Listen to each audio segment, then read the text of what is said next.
এই তীব্র গরমে আপনার বাসায় যদি কোনো গেস্ট আসে, তাহলে এই ঠান্ডা ঠান্ডা ডেজার্ট আইটেম যদি তাদের সামনে দেন, তারা আপনার জন্য মন থেকে দোয়া করবে। হ্যালো এভরিওয়ান, আমি আসমা বলছি রসইগড়ের সুখ থেকে।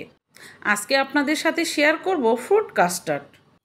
এই ডেজার্ট আইটেমটি আপনারা কম বেশি সবাই বাসায় তৈরি করতে পারেন। আমি কিভাবে তৈরি করেছি সেটাই আপনাদের সাথে শেয়ার করব।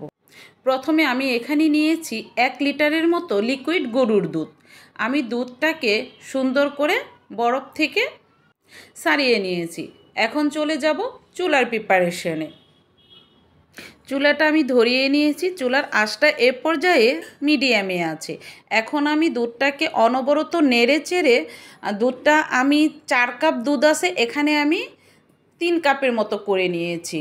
তো আমি কিছুটা দুধ উঠিয়ে রেখেছিলাম, এখানে আমি 4 টেবিল চামচের মতো কাস্টার্ড পাউডার দিয়ে গুলিয়ে নিচ্ছি।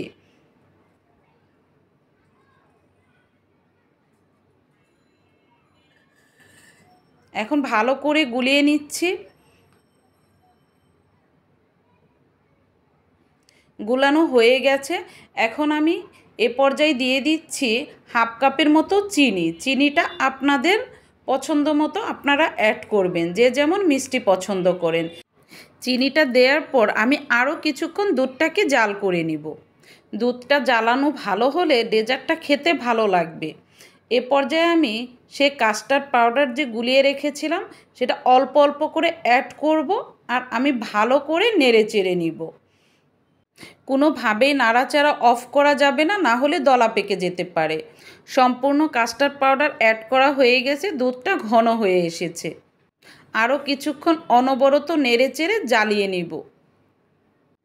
মনে রাখতে হবে কোনোভাবেই নাড়াচাড়া অফ করা যাবে না। এই তীব্র গরমে ঠান্ডা ঠান্ডা এরকম ডেজার্ট আইটেম হলে সত্যি মন প্রাণ জুড়িয়ে যায়। তো কাস্টার্ডটা আমার একদম পারফেক্টভাবে ঘন হয়ে এসেছে। এখন আমি নামিয়ে নিয়েছি এবং অনবরত নেড়েচেড়ে আমি কিছুক্ষণ ঢাকনা দিয়ে ঢেকে রাখবো, এবং ঢাকনার ছিদ্রটা আমি একটা টিস্যু দিয়ে অফ করে দিয়েছি, যেন কাস্টার্ডের উপরে সর না পড়ে যায়। তো এখন আমি যা যা ফল অ্যাড করব সবগুলো ফল আমি কেটে নিব। তো আমি এখন একে একে সবগুলো ফল কেটে নিচ্ছি। তো আমার আপেলটা কাটা হয়ে গেছে। এ পর্যায়ে আমি আঙ্গুরটা কেটে নিচ্ছি। একে একে সবগুলো ফলই আমি কেটে নিয়েছি। তো দেখেন সবগুলো ফল আমার কাটা হয়ে গেছে। এখন আমি এই ফলগুলা কাস্টার্ডের সাথে অ্যাড করে নিব।